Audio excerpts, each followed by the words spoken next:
بات کا رخ بدلا. یہ آپ نوجوان زیادہ توجہ کریں. حضور دعا کر دیتے مرگی ٹھیک ہو جاتی, اس کی 20 مثالیں کتب احادیث میں موجود ہیں. لیکن ہم جیسے لوگ جن کی پھر ظاہراً رسائی نہ ہو پاتی وہ کیا کرتے ہیں؟ ظاہراً رسائی نہ ہو پاتی. تو حضور نے سب کو تسلی کے لیے ایک مسئلہ یاد کر دیا. حضور فرمانے لگے اگر تو کہے میں دعا کروں گا اللہ شفا دے, اور اگر تو صبر کرے, مانا کیا ہے؟ مانا یہ ہے کہ مرگی کے ساتھ ہی گزارا کرے. تو حضور فرماتے پھر میں دعا کروں گا اللہ جنت عطا فرمائے. اس کو سمجھ گئے آپ اچھے. یہ بخاری مسلم میں ہو. اگر تو کہے دعا کر دے تو شفا ہو جائے, اور اگر تو کر لے صبر, باقی نیکیوں پر ثواب ملتا ہے اور صبر پر رب رحمان ملتا ہے. ان اللہ مع الصابرین, اللہ صبر کرنے والوں کے ساتھ ہے. فرمایا اگر تو صبر کرے, یار بیماریاں لگی جاتی ہیں, پریشانیاں آ ہی جاتی ہیں, لیکن اگر مل جائے نا صبر کی نعمت, دولت, ہمیں نا ٹھیک ہونے کی بڑی جلدی ہوتی ہے. ایک ہفتے کی بھی بیماری کوئی ہوگا نہیں برداشت کرتا, جلدی بڑھ گئی. وہ خدا کے بندو یہ تو رحمت ہے بیماری, یہ آتی ہے تو بندے کے گناہ لے جاتے ہیں. حضرت مولا علی شیر خدا سے ایک بیمار نے کہا تھا بہت بیمار ہو, تکلیف میں ہو. فرمایا رب 2 دفعہ سزا نہیں دے گا, اگر تیرے اندر کوئی غلطی ہے تو بیمار کر کے یہیں پہ تجھے معاف کر دے گا, قیامت میں بغیر حساب جنت عطا فرمائے. 2 دفعہ تکلیف نہیں ہے. ہم کیا کرتے ہیں؟ بے چین, بے قرار, پریشان. اور سب سے بڑا مسئلہ یہ ہوتا ہے کہ ذہنی طور پر الجھ جاتے ہیں. خاتون نے کہا مرگی ہے دعا کرے, تو فرمایا اگر تو کہتی ہے تو دعا کرتا ہوں شفا ہوگی, اور اگر کرے صبر تو جنت کا وعدہ ہے. تو وہ صحابیہ تھی, خاتون تھی, 1 منٹ نہیں لیا سوچ, فوراً کہنے لگی یا رسول اللہ میں کر لوں گی گویا گزارا, میں گزارا کر لوں گی, آپ دعا کریں اللہ مجھے جنت ہی عطا کرے. ہمیں بڑے مقاصد کی طرف بڑھنا ہے. بیماریاں, تکلیفیں, دکھ, پریشانیاں, غربتیں ساتھ رہیں گی, لیکن گھبرانا, پریشان ہونا, مایوس ہونا, الجھ جانا, جدوجہد جاری رکھیں.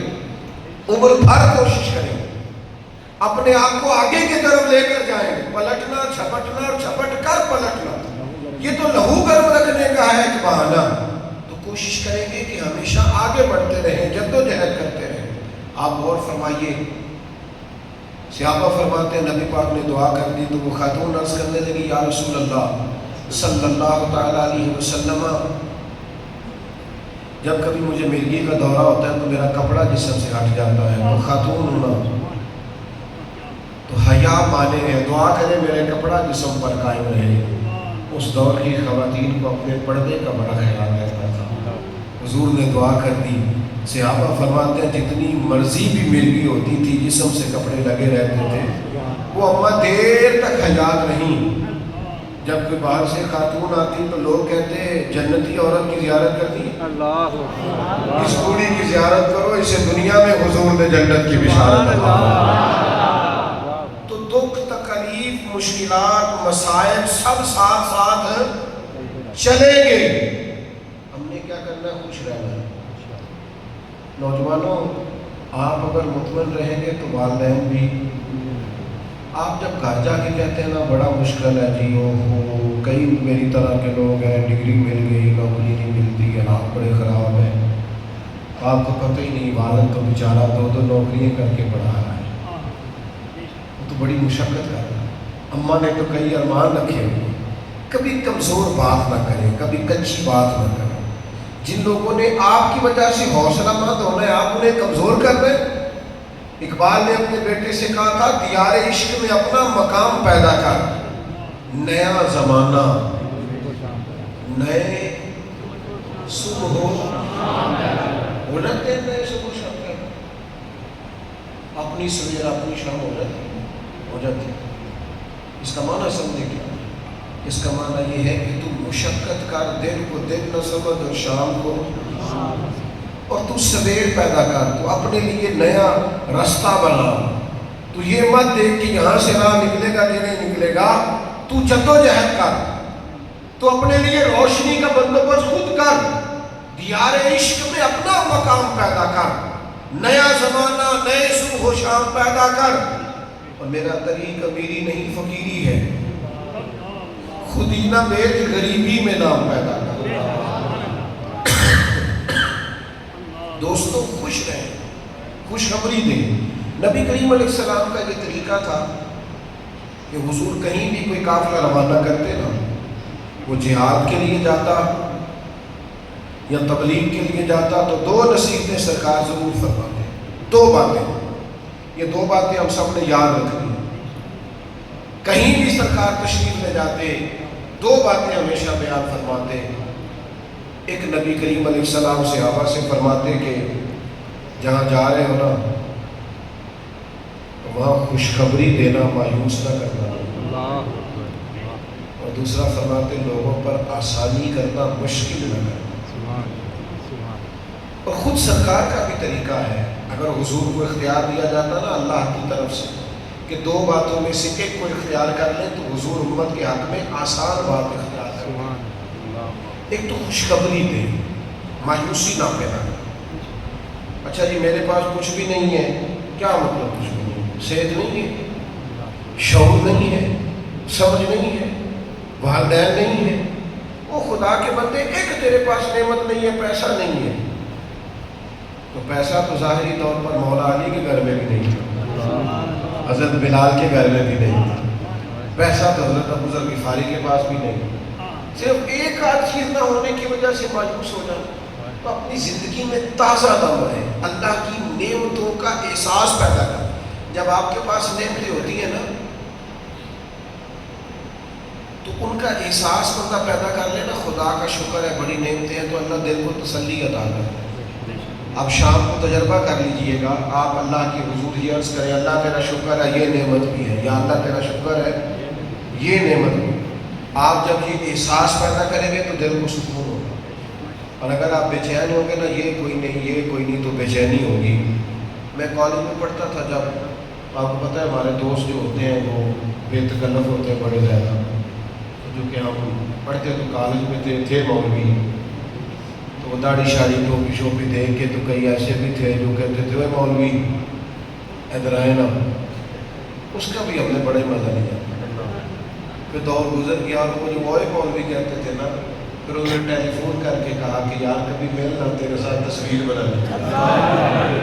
ہم نے کہا یہ بھی سجن واہ واہ تھے، وہ بھی سجن واہ واہ، یہ بھی ٹھیک ہے۔ اور خدا جانے بلندی ہے کہ پستی، پر جہاں میں ہوں وہاں کوئی نہیں، جہاں میں ہوں وہاں ناز سے جیو یار ناز۔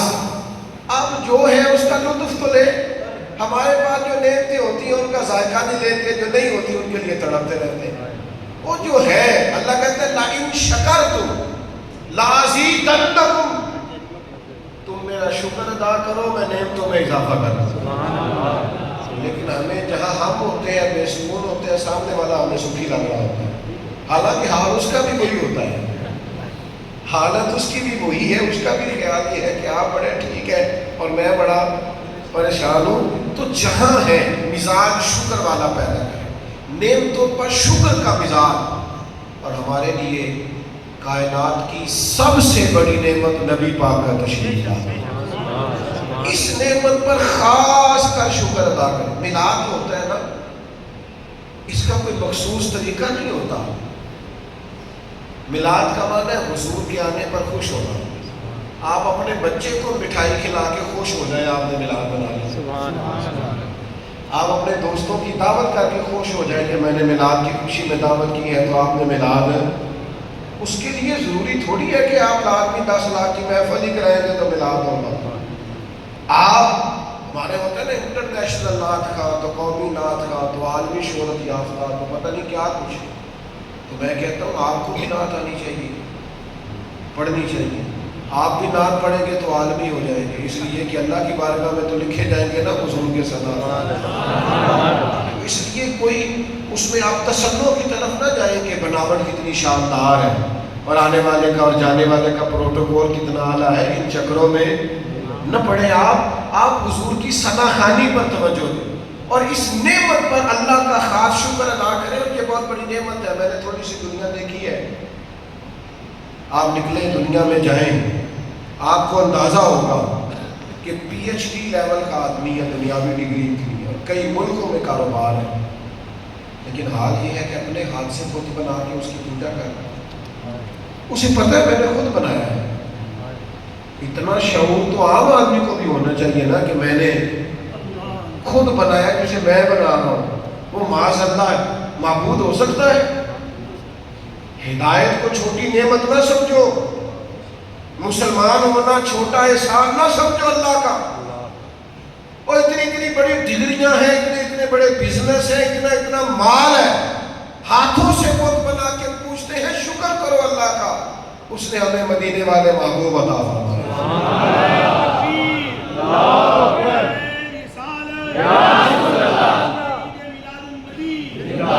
نبی پاک صلی اللہ تعالیٰ علیہ وسلم نے ہمیں شعور دیا. شعور حضور نے ہمیں کہا ہے میں نے تمہیں سب جگہ سے جھکنے سے بچا کے ایک رب کی بارگاہ میں جھکا دیا. تو نبی پاک علیہ السلام نے شعور بخشا ہے. یہ جو آج شعور ہے نا غریب آدمی کے پاس کہ میں کسی سے لے کے نہیں کھاتا، محنت کرتا ہوں، تو یہ شعور اس کو حضور نے عطا کیا.